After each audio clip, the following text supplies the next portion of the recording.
Welcome back to our Software Ideas Modeler channel.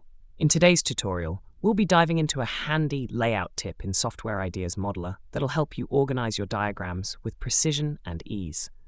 Whether you're working on a UML class diagram, a flowchart, or any other kind of diagram, this guide is for you. So, let's get started. Imagine you have a diagram with sub-elements or output elements scattered all over. It looks cluttered, right? Today, we'll show you how to select and neatly organize these elements. First up, let's select our elements. Press and hold the Alt key for full containment selection. Then, drag your mouse around the elements you wish to organize. This method ensures you select only the boxes and not the connectors. Now let's move to the Design tab in the ribbon at the top. Look for the Alignment group.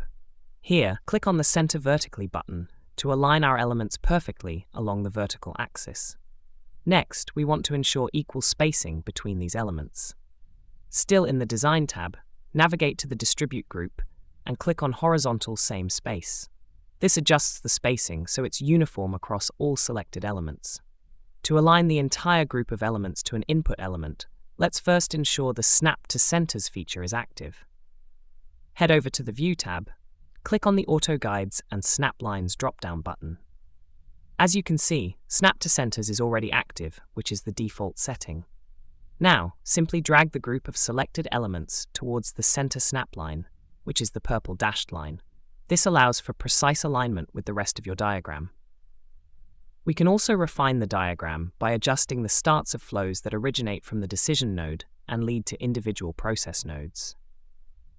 Now, let's apply the same organization procedure to a superclass with unorganized subclasses to achieve a cleaner and more structured diagram. And just like that, our diagram looks much more organized and visually appealing. Remember, these simple yet effective layout tips can make a huge difference in the readability and professionalism of your diagrams.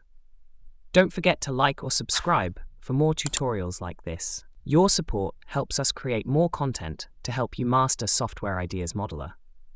Thank you for watching, and we'll see you in the next tutorial.